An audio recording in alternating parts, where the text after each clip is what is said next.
Virtual meeting ಅಲ್ಲಿ discussion ಮಾಡಿ mostly ಸೋಮವಾರ ವರದಿಯನ್ನ ಮಂಡನೆ ಮಾಡ್ತಾರೆ. ಹಾಗಾದ್ರೆ ಈಗಿರುವಂತ ಅತ್ಯಂತ ದೊಡ್ಡ ಪ್ರಶ್ನೆ, ನಿಜಕ್ಕೂ ಕೋವಿಡ್ ವ್ಯಾಕ್ಸಿನ್ಗೂ ಮತ್ತು ಹಾರ್ಟ್ ಅಟ್ಯಾಕ್ಗಳಿಗೂ ಸಂಬಂಧ ಇದೆಯಾ?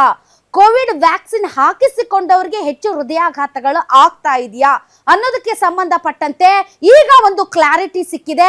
ಕೋವಿಡ್ ವ್ಯಾಕ್ಸಿನ್ಗೂ ಮತ್ತು ಹೃದಯಾಘಾತಕ್ಕೂ ಸಂಬಂಧ ಇಲ್ಲ. ಕೋವಿಡ್ ವ್ಯಾಕ್ಸಿನ್ಗೂ ಹೃದಯಾಘಾತಕ್ಕೂ ಸಂಬಂಧ ಇಲ್ಲ. ಕೋವಿಡ್ ವ್ಯಾಕ್ಸಿನ್ಗೂ ಮತ್ತು ಹೃದಯಾಘಾತಕ್ಕೂ ಸಂಬಂಧ ಇಲ್ಲ.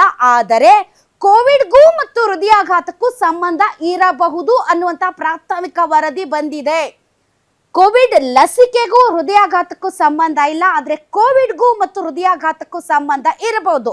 ಆಫ್ಟರ್ ಕೋವಿಡ್ ಸಾಕಷ್ಟು ದೈಹಿಕವಾದಂತ ಬದಲಾವಣೆಗಳಾಗ್ತಾ ಇರೋದ್ರಿಂದ ಕೋವಿಡ್ ಬಂದ ನಂತರ ಹೃದಯಕ್ಕೆ ಸಂಬಂಧಪಟ್ಟಂತಹ ಕಾಯಿಲೆಗಳು ಮತ್ತು ಕೋವಿಡ್ ಬಂದ ನಂತರ ನಿದ್ರಾಹೀನತೆ ಸೇರಿದಂತೆ ಜೀವನ ಶೈಲಿಯಲ್ಲಿ ಆದಂತಹ ಬದಲಾವಣೆಗಳಿಂದ ವ್ಯಕ್ತಿಯ ದೈಹಿಕವಾದಂತಹ ಶ್ರಮ ಮತ್ತು ಚಲನವಲನಗಳು ಹೃದಯಾಘಾತಕ್ಕೆ ಸಂಬಂಧಪಟ್ಟಂತಹ ಫ್ಯಾಕ್ಟರ್ಸ್ಗಳನ್ನು ಟ್ರಿಗರ್ ಮಾಡುತ್ತೆ ಅನ್ನುವಂತಹ ಒಂದು ಮಾಹಿತಿ